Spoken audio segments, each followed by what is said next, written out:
The fourth-generation Astra, debuting in 2009, remained in production for another decade and a full 4 years after its successor began production. It was an exceptionally successful Opel model, and I can wholeheartedly recommend it to anyone. However, that doesn't mean it wasn't without its flaws, two particularly serious ones. This is a broad topic, as the engine range encompasses 20 units, but it can be simplified slightly, as some were simply available in multiple power outputs. The petrol range opens with a naturally aspirated 1.4-liter engine with 87 horsepower, sold only in select markets until 2012. The 100-horsepower version was standard. From 2013, following the facelift, this engine was discontinued, and the entry-level unit was the 1.6-liter with 115 horsepower, which was offered throughout the model's production run. The optimal version consisted of two 1.4-liter versions, each with a turbocharger, and 120 or 140 horsepower. The 1.6 turbo engine, available in two variants, occupied a higher position. Before the facelift, a 180 horsepower multi-point injection unit was offered, while after the facelift, a direct injection unit with 170 and 200 horsepower was offered. At the top of the petrol engine range is a 2.0-liter engine with 280 horsepower, powering the top-of-the-line Astra, the OPC. However, this car was only offered from 2012. The diesel range features 5, but in practice 4 engines. From the beginning of production, the 1.3 CDTI, 1.7 CDTI, and 2.0 CDTI diesels were used. In pre-facelift cars, the 1.3-liter engine accounts for about 4% of the market, and the 2-liter engine for about 23%. The rest, over 70%, consists of the pre-facelift 1.7 CDTI diesel and the facelift 1.6 CDTI. The 2.0 CDTI was offered until 2015, while the 1.3 and 1.7 engines were offered until 2014. 3 types of gearboxes were available with the engines. 5-speed manuals were available only with the entry-level 1.4 and 1.6 petrol engines, and occasionally with the 1.3 CDTI. 6-speed gearboxes were available for the remaining petrol engines and all diesels. This raises a crucial issue regarding the Astra J's maintenance and repairs. The 5-speed gearboxes, designated F17, are quite good and solid. However, the 6-speed ones, designated M32, are not. This is one of the Astra J's biggest flaws, and I'll devote a separate thread to it. The automatic transmissions, 2 types, feature a classic torque converter design and 6 gears. They were paired with the 1.6-liter and 1.4-liter turbo petrol engines, 2 1.6-liter turbo engines, and a 2.0-liter diesel engine. They are durable and trouble-free. Which engine to choose? In the case of the Astra J, the choice is crucial because the gearbox is also crucial, significantly affecting the vehicle's operation. It's not wrong to say that the gearbox is more important in the Astra J than the engine itself. But for now, let's focus on the engines. When it comes to gasoline engines, there are no major operational issues, and any engine can be considered good. Of course, the 1.6-liter engine is the base engine, as the 1.4 without a turbocharger is simply too weak. The 1.6 engine offers decent, though not particularly good, performance.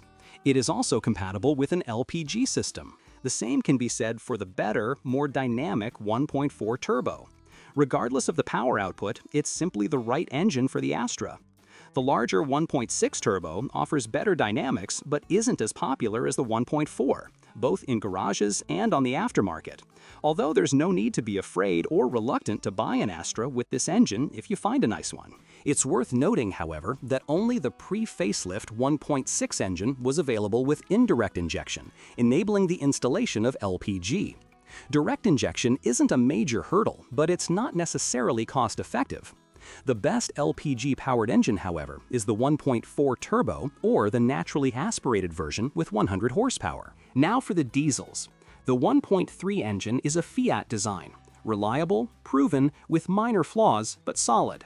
It's worth a try if you don't mind poor dynamics and vibrations. The 1.7 CDTI engine, which originates from the Japanese manufacturer Isuzu, is undoubtedly a better choice. Since these units were first installed in the Astra J, the factory was taken over by GM, and the engines have been manufactured in Poland. It's a solid, refined unit with good performance. Even the lowest-powered 110 horsepower version delivers decent performance. The facelifted 125 or 130 horsepower version, which meets the Euro 5 standard, is recommended. Unfortunately, driving an Astra with the 1.7 CDTI engine won't be as enjoyable as driving one with the 1.6 CDTI.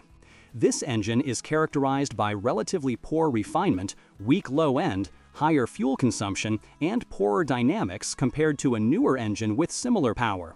In 2014, the 1.7 CDTI was replaced by the new 1.6 CDTI. And that's the problem, because while the engine boasts many virtues when it's working, it's prone to breakdowns all too often. After the M32 gearbox, it's the car's second biggest drawback. The most vulnerable component is the timing chain, located on the flywheel side. The chain can stretch and cause engine performance issues. Generally, due to the highly advanced exhaust aftertreatment system, the engine causes minor or major problems in this area. I don't recommend an Astra J with this engine. It's better to choose a petrol variant from a similar model year. The 2.0-liter diesel is another Fiat design. It has a relatively simple injection system, so there's no need to worry about excessively high repair costs. Performance is, of course, excellent, a minimum of 350 Nm, and the 195 horsepower bi-turbo variant is a real blast. The Golf GTD has only had any real appeal since its 7th generation. If you're looking for an Astra that's both dynamic and economical, the 2.0 CDTI is a good option, though it does carry the risk of expensive breakdowns. To summarize the engine options, the optimal engine for the Astra J is the 1.4 turbo. Average fuel consumption reported by users is around 7.5 liters per 100 kilometers, but in reality, it's a bit higher because the onboard computer is a bit misleading. If this is too much, you can install an LPG system, which this engine accepts without any problems. If you're not concerned about dynamics, the naturally aspirated 1.6 is a good engine. It also runs well on gas. If you're primarily concerned with dynamics and a petrol engine, the 1.6 turbo is a good choice, regardless of the injection type. Those seeking peace of mind should opt for the 1.4 with 100 horsepower. When looking for a diesel, you should focus on the 1.7 and 2.0 engines. The smaller unit is for more economical drivers, around 6 liters per 100 kilometers, while the larger one is for those looking for dynamic performance and reasonable fuel consumption, around 6.5 liters per 100 kilometers. In my opinion, the smaller 1.3 diesel is a better option than the 1.6, although it's certainly not as enjoyable to drive. Opel sold the Astra J with a factory-installed Landi Renzo autogas system for the 140 horsepower 1.4 turbo. It's worth noting that the A14 NET unit was specially adapted for this purpose, including reinforced cylinder heads and valves. Furthermore, it was one of the few cars with a fully factory-installed system, meaning it was installed on the production line, not after the car had been manufactured. As a result, all components fit neatly into the car. Switching to gas is accomplished with a button identical to the others, and the instrument panel displays the gas level using the factory fuel gauge. The only drawback is the gas filler cap, which requires the use of a reduction gear. Reviews of the Landi Renzo system are very positive, and the engines work well with it. Importantly, servicing these cars is hassle-free. However, it's worth considering whether to buy such a car, for example, with mileage over 200,000 kilometers.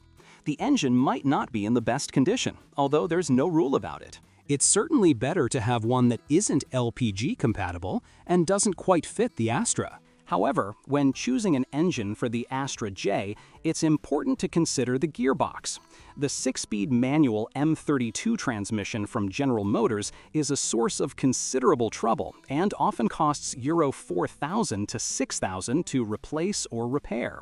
It's a flawed design that shouldn't be underestimated. It turns out that in practice, it's the biggest source of problems in most cars. Post-facelift Opels have improved the gearbox design, including its lubrication system, which doesn't mean everything is perfect. It's simply better, but still not good. Therefore, as I mentioned above, choosing the 1.4 or 1.6 engine with a 5-speed gearbox will give you peace of mind. Another alternative is to choose a car with an automatic transmission, which doesn't generate any significant problems. Another option is the 2.0 CDTI version, which uses the F40 gearbox. While not exceptionally durable, it's significantly better than the M32. What if we buy a car with an M32 gearbox? The first step is to change the oil. The manufacturer doesn't recommend this, hence the problems. Importantly, it's recommended to pour more oil into the M32 than the manufacturer recommends, another cause of problems. It's best to go to a workshop specializing in servicing and repairing these specific transmissions, they do exist, where you can also check the condition of the gearbox. If it turns out the bearings need replacing, do it without delay. Prolonging such a repair, costing around Euro 3,000 to 4,000, can result in damage to the housing and other components, ultimately requiring replacement. Currently, it costs around 5,000 euros for a rebuilt gearbox. Including the replacement, expect to spend around Euro 6,000 to 7,000. If something happens to the clutch, the cost can rise to around Euro 9,000 to 10,000. How to recognize wear of the M32 gearbox? Any disturbing sounds, such as noise, whining, or humming, may be early signs of worn transmission bearings. Signs of more serious problems include shifting the gear lever when accelerating or releasing the gas pedal. Theoretically, a test drive is sufficient, but in practice, it's better to have it inspected by an experienced person. It's also worth noting that authorized Opel service centers aren't necessarily the best place for such an inspection, as GM in Europe has never officially acknowledged any problems with the M32. Typical engine faults. When it comes to faults, we'll start with the engines, because while they're generally good, each has its weaknesses. In fact, the only one without them is the naturally aspirated 1.4. You'd have to seriously neglect it for it to show any signs of failure. However, the 1.4 turbo has problems with its turbocharger and pneumatic valve. This can lead to excessive oil consumption and, in some cases, turbocharger damage, even cracking the hot side housing. Any symptoms such as jerking, loss of power, or stalling should prompt a quick inspection of the damage, preferably by a mechanic who has experience with this engine. Problems are usually located in and around the valve cover, not deeper within the engine. The cooling system pump isn't very durable, which can result in leaks or reduced efficiency. It's recommended to replace it every 80,000 kilometers. The timing chain could also be more durable. It often makes noise at 150,000 to 200,000 kilometers. While this all sounds alarming, serious failures of the 1.4 turbo engine are rare. It's one of the best engines in its class from its era, and truly worth recommending. More positives can be said about the naturally aspirated 1.6, which, aside from occasional minor issues, is virtually maintenance-free. Almost, however, makes a difference for those planning to install an autogas system, as this 1.6 version has eliminated hydraulic lifters. Another issue is the timing belt. The entire drivetrain should be replaced, as the variable valve timing gears can become noisy after higher mileage. The 1.6 turbo is a refined petrol engine, regardless of whether we're talking about the pre- or facelifted version. Contrary to appearances, these are two different designs. The older one has indirect injection and a timing belt, while the new one has direct injection and a timing chain. There are very few structural similarities, and the newer engine is considered more successful, better able to handle higher mileage. A common problem with both units is oil leaks. Both also occasionally experience valve cover damage and a problem with the pneumatic valve, characterized by the oil cap sticking and a whistling sound heard under the hood. An original valve cover can be purchased for around 600 euros, 700, or a rebuilt one for around euro 200 to 300. Now let's move on to the diesel engines. There are potentially many more faults, although with the exception of the 1.6 CDTI, overall performance is good. Unfortunately, this engine suffers from numerous minor issues due to its ecological nature, but there are also some serious ones. For example, a stretched timing chain, which, due to its delicate design, requires replacement quite frequently, a costly operation. The biggest problem for users is the modern nature of this unit. It's the spare parts that are assembled into subassemblies with no option to replace individual components. For example, the exhaust manifold, which must be replaced along with the delicate, cracked pipe connected to it. The exhaust system is packed with sensors, and the intake system becomes heavily contaminated with exhaust gas recirculation after 100,000 kilometers. Injectors are very sensitive to fuel quality, so it's worth using premium fuel. The engine can burn oil. Oil needs to be changed frequently, as the amount of fuel accumulating in place of oil can be incredibly large. The older generation 1.7 CDTI engine is significantly better. It has its issues, but repairs aren't as complicated or expensive. The biggest problem is oil leakage from the timing belt-driven oil pump. It's important not to ignore it, as oil leaks directly onto the belt, weakening it. Especially after purchasing a car, it's worth having the timing belt and pump replaced as a preventative measure. Pre-assembled kits for €350 don't include the pump. It must be purchased separately for around €700. Replacing the timing belt is essential because the belt has a relatively short lifespan, around 90,000 kilometers, so there's no point in taking any chances. Sometimes the engine struggles with turbocharger control system failures. Compared to the 1.6 CDTI, the injectors are significantly more durable, but not as cheap as those in the larger 2.0 CDTI, as they come from Denso. Two radically different engines, the 1.3 CDTI and the 2.0 CDTI, are Fiat designs.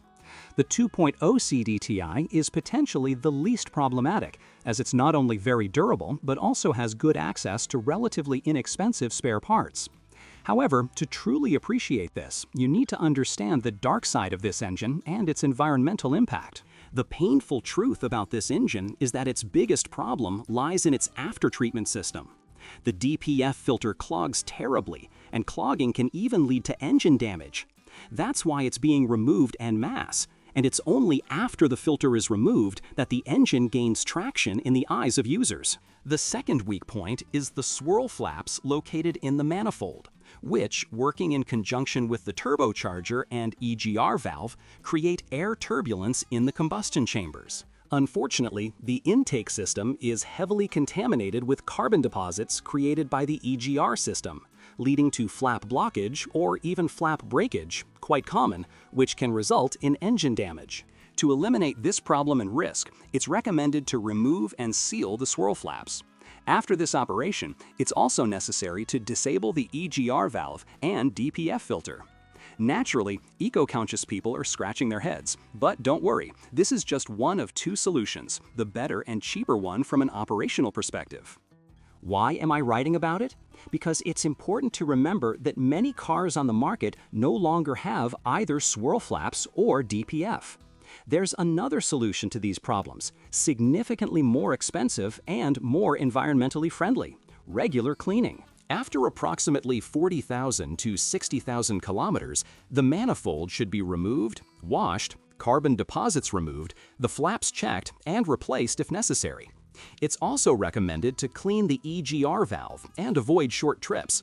The cleaning alone costs around €1,000, which should be added to the bill for every third or fourth oil change. Of course, such procedures mean that the only reason to buy the 2.0 CDTI diesel is its excellent performance, as savings will certainly be difficult to find. The top-of-the-line 2.0 CDTI engine features two inline turbochargers and two intercoolers. Besides the typical issues associated with this engine, this version also faces higher repair costs for the turbocharging system. The good news is the use of Bosch injectors, which can be inexpensively rebuilt. It's worth shortening the timing belt replacement interval to around 100,000 kilometers. The smallest engine in the range is the 1.3 CDTI. This one is a Fiat design, co-designed with Opel. Bosch supplied the fuel injection, which is the first bit of good news. The second is the durable timing chain, which can stretch if oil is neglected, and it's this that has divided users into satisfied and dissatisfied. In theory, it can easily withstand a mileage of 300,000 kilometers, provided you maintain regular oil service and oil level. The oil tensioner that tensions it requires the correct pressure to function properly. If the oil is low or heavily contaminated, the chain loses tension and slowly stretches. Replacing the timing belt itself isn't a problem, but it becomes problematic when the chain stretches so much that it shifts on the sprockets. Interestingly, the engine manufacturer has made it possible to fully check the chain tension without removing the cover through a small window. A design feature is the integrated oil pump, which is integrated into the timing drive housing. While this sounds expensive, it actually costs around 300 to 400 euros, and if the timing drive needs to be replaced, it's a good idea to replace the pump at the same time. Minor problems include a poor connection between the throttle position sensor and the computer, which results in poor throttle response. Cleaning the contacts is sufficient. Power loss is often caused by a faulty MAF sensor. Poor throttle response is also a symptom of improper variable geometry turbocharger control. On the other hand, a jerky acceleration behavior may indicate a leak in the injection system or a blocked EGR valve. Typical car faults. The Astra J is a reliable car that rarely experiences breakdowns. Its high corrosion resistance and stable electrical system are major advantages. Failures in this area usually involve minor issues like burnt-out dashboard bulbs or problems with the pedal position sensors. Other components, such as the locks or power windows, are less common. Users complain about the short lifespan of batteries in cars equipped with the start and stop system. Due to the car's heavy weight, front shock absorbers need to be replaced quite often, especially in the heavier 1.7 and 2.0 diesel engines. Adaptive shock absorbers are more durable, but cost around 1,000 euros each. Added to this is the limited durability of the front brake discs, which often vibrate. Another issue is the electric power steering rack.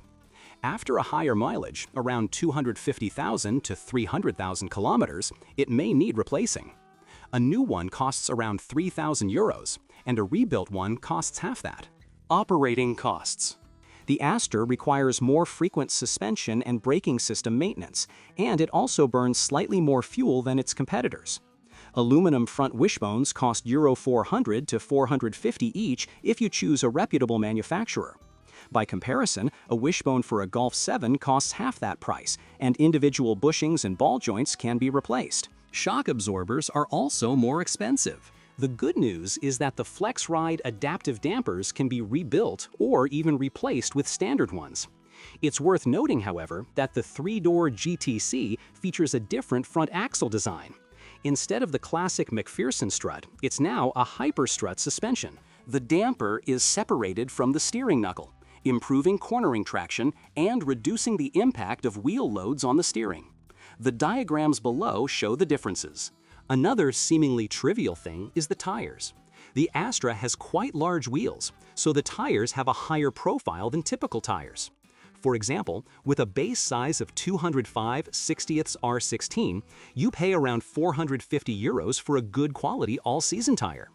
Tires from the same manufacturer for a Golf 7, also in its base size, but in 205/55ths R16, can cost up to 350 euros. The difference is small, so sometimes drivers choose this size. The same applies to 17-inch 215/50ths tires, which cost 450 to 500 euros per unit, and in the case of the Golf 225/45 size, the price is again 100 euros lower. Spare parts are available, but significantly more expensive than for, say, the Golf or some French models, particularly minor repairs around the engine. Dual-mass flywheels were installed on all turbocharged and diesel engines. They are characterized by poor durability in the 1.7 CDTI and 2.0 CDTI engines, and prices exceed 2,000 euros. Dual-mass flywheels for other engines are slightly cheaper, with those for the 1.3 CDTI and 1.4 turbo costing around 1,400 euros. Timing belt drives vary greatly in price depending on the engine. The 1.6 CDTI is the extreme example, with a complete parts kit costing around 1,700 euros plus labor, as access to the timing chain is very difficult. Other diesel engines, especially the 1.7 CDTI and 2.0 CDTI, which use a timing belt, don't have these issues. A kit for a smaller diesel engine costs around €350, plus €700 for a potential oil pump replacement. For a 2-liter engine, the parts cost around €500. Interestingly, a chain kit for a 1.3 diesel is also relatively inexpensive, around €350. But it's worth adding the oil pump for around €400. There's a bit of variety with the 1.6 petrol engines, as a timing belt drive for both naturally aspirated and supercharged engines costs around €500 per set. However, if you add variable valve timing pulleys to the belt, which is worth doing after the purchase, the package will cost around €1,200. A chain drive for the later 1.6 turbo costs just over €2,000. However, this eliminates the costly replacement required for a diesel engine. The 1.4 and 1.4 turbo engines are also interesting. Replacing the chain, sliders, and variable valve timing pulleys, along with other minor components, will cost you around €1,200 to €1,500. A kit without the pulleys costs around €500. The engines are practically identical in this regard.